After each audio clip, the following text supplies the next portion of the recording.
Hey, welcome back to another episode of the Value Stream Show. So today we wanted to talk about the differentiation between development and operational value streams. So there's a uh, when you're trying to identify a value stream, you can one way of dividing them, and this is not the only way of dividing the value streams, but one way is into development value streams versus operational value streams. So, Steve, do you want to give us a quick shorthand definition of these two?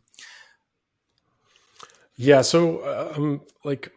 First of all, I think that the reason why we want to do this is to kind of frame the way that we look at value streams, because the framing that we use to look at value streams kind of informs what we notice and how we talk about them and how people think about them, right? So having these categories or types helps us kind of speak the same language as other people and add a level of clarity and definition to something that is ultimately like a logical construct, right? I mean, a value stream is something that kind of exists in our heads and on paper, but we can't really see it as clearly as we can see physical things. So this categorization and segmentation that we can do by saying this is a development value stream, or we're going to treat this as a development value stream versus an operational value stream, helps us stay on the same page as people or bring them along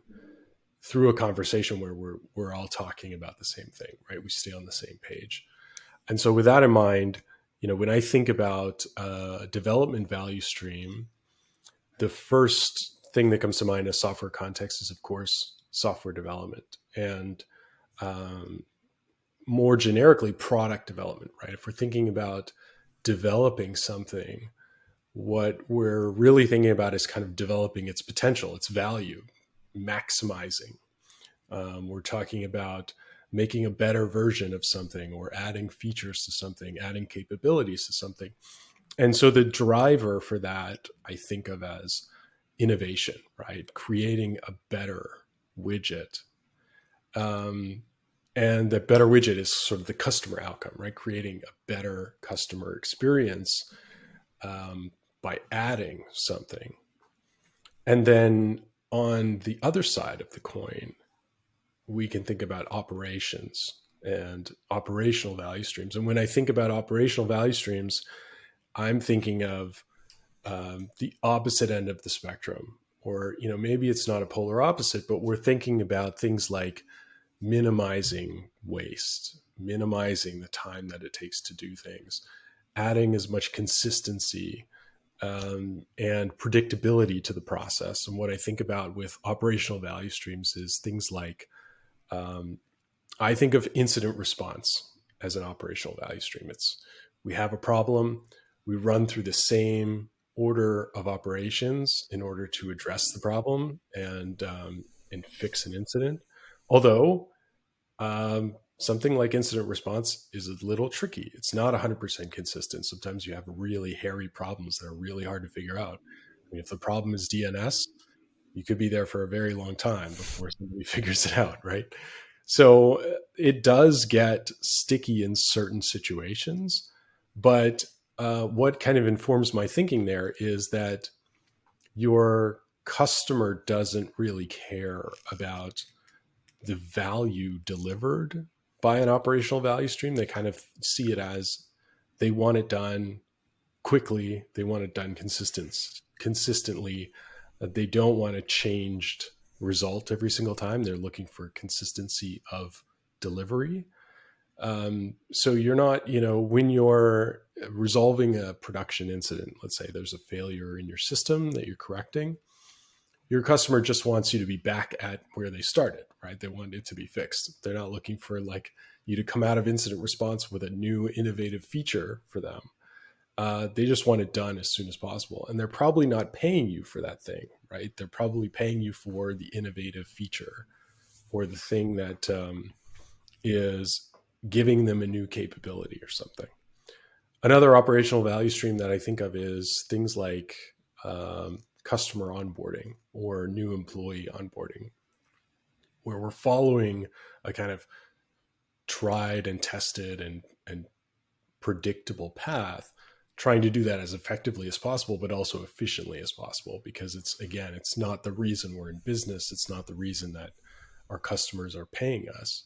So we're kind of striving to minimize variation, minimize cost, minimize time spent, as opposed to development where we're trying to maximize. We're trying to sort of discover and innovate and unlock new capabilities, deliver new features. Hopefully that draws the boundaries, and hopefully, giving an indication with that caveat that like it does get blurry sometimes, and it does get challenging to separate them distinctly, because increasingly there's a blend of a lot of these things, right? And I would say that even in the best cases, when you're in an operational value stream, you're trying to innovate to operate more effectively, right? To deliver with more more valuable outcomes and maximize performance. That could involve innovation, right? But that activity of innovation is kind of a development activity. So you would be probably acting in a development context to improve your operational value stream, if that doesn't muddy the waters entirely. I think it muddies the waters a lot. But I think your point up front that these are logical constructs is really important. And I think to take taking a simple case, right? And I like the very simple example of just even the name DevOps and what's the fundamental tension there. That as it's a little bit distinct from development and operational value streams, but just to take that distinction, developers are always trying to change things. They're trying to create something new. That's the whole point, to change. Operations, the whole point is stability and predictability, right? And so there is a fundamental tension between, are you trying to create something new, or are you just trying to deliver something that's already been created? And one area, again, where this gets a little bit interesting and almost muddy is the software development lifecycle, where I know I'd heard Gene Kim and Jez Humble say that one of the big innovations they came to during writing the DevOps handbook, and something that was very, very insightful for me, was that within the software development lifecycle, you have these two distinct phases. There is a development phase and there's an operational phase. And the development phase is creating each new bit of functionality, a new bit of code and so forth. The operational phase is the standardized process of perhaps documenting, testing, releasing that feature that is the same for every single feature. And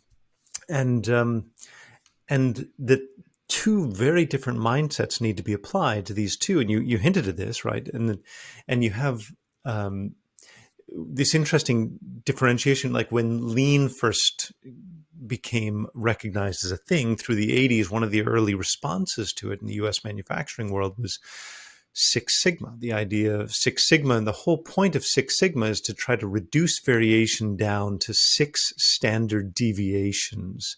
So you only have a fault or defect, 6 standard deviations worth of the time. So there's like 99 point, whatever it is, multiple nines. Percent of the time you have consistency in the process, and the variability has been driven down to the utter margins. And that is utterly an operational goal, right? The stability, predictability, repeatability, that's something that is very much the consideration and the concern of an operational team. And the degree, I think just to finish that thought, that within Lean, then, you've developed these two very distinct themes and two distinct mindsets. Lean product development as one aspect, the development value stream side, and then Lean manufacturing, say, as the operational side. And the two have very distinct characteristics. And I know that famously Steve Spear had made the point that Toyota really excelled in both. They excelled in having a greater variety of cars available than any of the other car makers, and that's the developmental value stream, their product development side of things.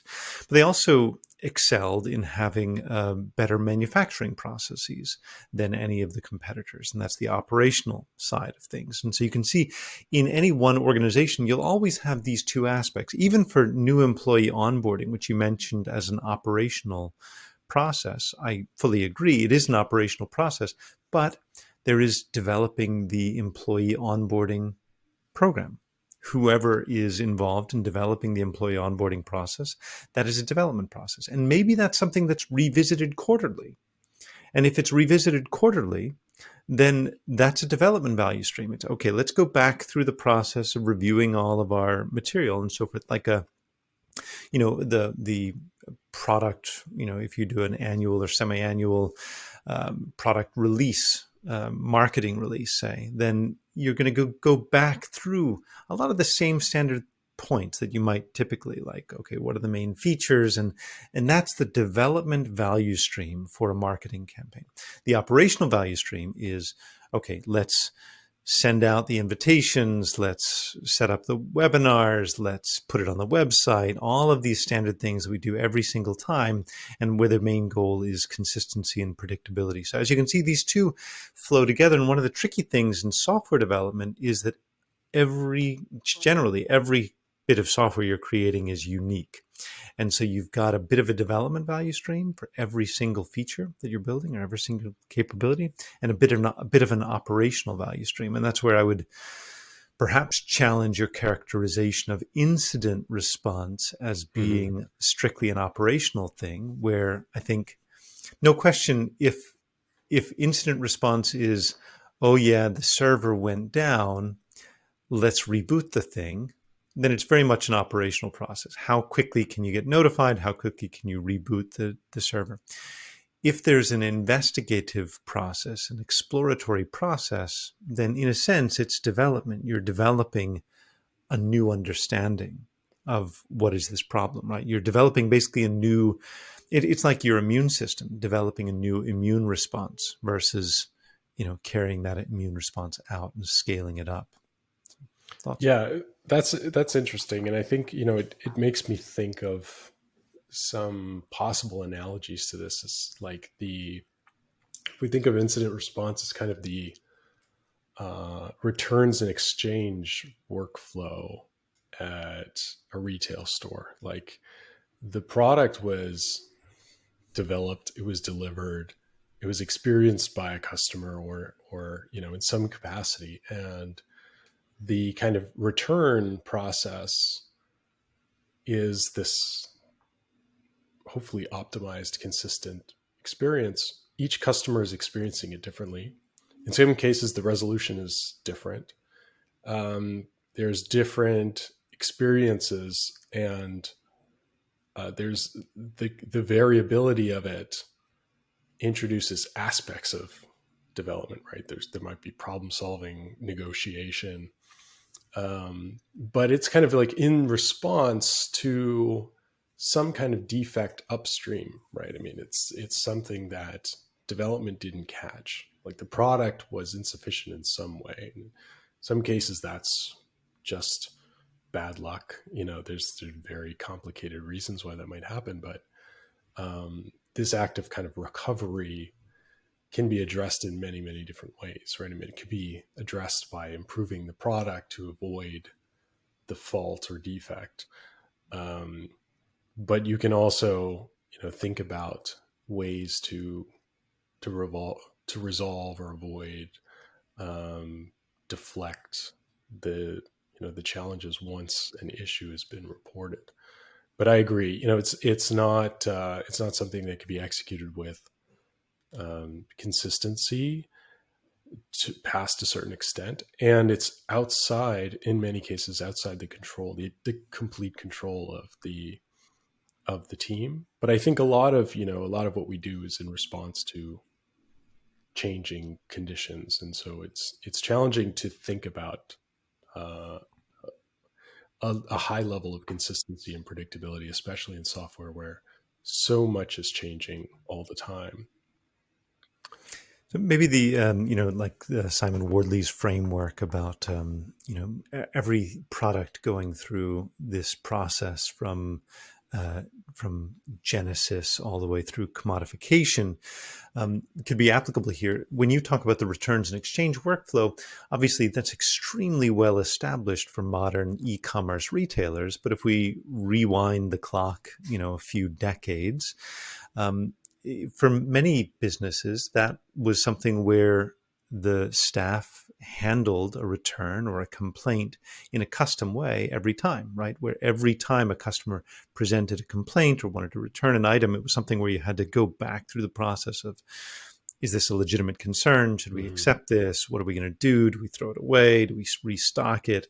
And so forth. And so what's happened is the maturation of that process is, I think Amazon's been a big force in driving that kind of operationalization. You realize there's a finite number of things that might have gone wrong, right? You bought it, but you don't need it. It didn't match the description. It was broken, damaged during shipping. The item was defective, and so forth. And so you begin to realize, actually, you can predict this stuff. And I think that's true with a whole lot of stuff in our modern society, where we have, in a sense, driven out the novelty and standardized. Now, whenever you standardize, you're throwing away some of the details, but in many cases, that is perfectly fine, right?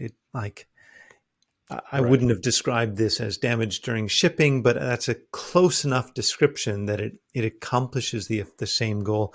And at that point, you really just want to move through the process as quickly as possible. The person doing the return, the company accepting the return, everybody is just focused on, okay, well, let's just get this over with, and you're optimizing for speed and efficiency. Yeah, I think Amazon's a good case to examine there, because I'm sure there's just thousands and thousands of returns where people are like, well, damage during shipping, well, it's like I picked it up, or I received it from the delivery guy, and then I dropped it on my way up the stairs and it fell down the stairs and broke. So I'm going to check, damage during shipping. And Amazon is, they'd rather that didn't happen, of course, but what they're able to do with the level of volume that they've facilitated through their operationalizing is say that that's an acceptable loss, right? I mean, if we get a signal that is beyond a margin of acceptability, it would make sense for us to address that directly, and maybe be very specific about what that criteria means. But I think in a lot of cases, what they're doing is calculating diminishing returns of like the flexibility and variability, and operationalizing for the flow and the efficiency of the process. One thing I do want to mention before we wrap is that I've heard from a couple of conversations of folks in the DevOps space thinking about, well, why have development value streams and operational value streams? What we want is DevOps. We want collaboration and integration of these things. We don't want them to be separate silos. And I think that's, it's a valuable goal to strive for collaboration and unifying an understanding and a cooperation of those two separate activities. What we don't want is for them to be entirely separate groups that don't work with each other, right? I mean, that I think is clear. And you need sort of tight collaboration between the folks who are developing things and the folks who are operating, because one is upstream of the other. And that means that there are downstream consequences that need to be dealt with by anybody operating something that's been developed. So, I think that it is still very important to separate the activities, right? And think about the activities as fundamentally different for the reasons we've mentioned, right? One, you're maximizing value and innovation. The other, you're maximizing efficiency and minimizing cost, right, and variability. So there is that fundamental difference, and rather than glossing over it and pretending that we can have DevOps be this unified thing where there's one set of goals and incentives and operating principles, understanding that those are distinct and they should be sort of acted on in different ways, and they mean different things to the business, and they mean different things to customer outcomes. And it's something to be embraced and worked with rather than worked against. And I would, I really want to underscore the one part of the power of making this differentiation between development and operational value streams is to make sure that everybody knows that the mindset of cost optimization and reducing variability and so forth is a perfectly well suited mindset for the operational value streams, and totally antithetical to development value streams, where there's a substantial amount of variability that's needed, creativity, and there's a lot of unpredictability. But at the same time, when we're talking about value streams, we, in the last episode, we define value stream as a repeatable process. And so in the process of development, for example, you have repeatable processes, something like design thinking, that is it's been a recognized way to go through a brainstorming process. And that's where you've got enough clarity on how something new and valuable is developed that you can actually create a degree of repeatability. But within that, there's a significant amount of uncertainty. Just fundamentally, because you're dealing with the unknown. You're dealing with the unknown, specifically whether people will like that new product or not, whether it will fit the needs or not, as opposed to once you've figured out, you've got the product market fit, say, and then you're moving to, on a big scale, that would be an example of ending the development phase and moving into an operational phase. Okay, let's scale this up, let's manufacture it, and so forth. And that in any organization, you have to be doing an excellent job of both of these, typically because your last year's products, are going to be copied and commodified and lack some of the novelty that often drives sales and so forth, or whatever is the consideration you have, and that there needs to be some freshening up and development, learning how to create new value because of this tendency that value has to decay in the minds of consumers when they get when the novelty factor wears off. Yeah, I think that's a great place to wrap up, is just thinking that whether you're in or thinking about a development value stream or an operational value stream, you need elements of both modes of thinking and operation, modes of effort, because you constantly want to be, as consistent as possible, as consistent as is valuable in your development practices, so that people can sort of relax into what's really important about those things and not worry about everything changing all the time. So that they can focus their energy on the parts that are most important, right? The creative aspects of it. There's a lot inside of development that's just, standard practice that gets done in every iteration. But the same also goes for operational value streams. You want to make sure that you're continuing to unlock innovative ways of delivering the best outcomes. And sometimes optimization comes from a great deal of creativity and innovation. So you've got to have that present there as well. And I think that, where we've run into challenges in the past is leaning or sitting too far in one side and taking it for granted. Like the Six Sigma movement has been extremely successful, and it's kind of frowned upon in the digital world because there's so much flexibility and so much adaptability necessary, and change is so critical that being too dogmatic about consistency and predictability in operations can be a detriment. to innovation if you're focused too much in one dimension. So yeah, I think that's a great place to cap it. Nice. Thanks so much, Steve. Thank you.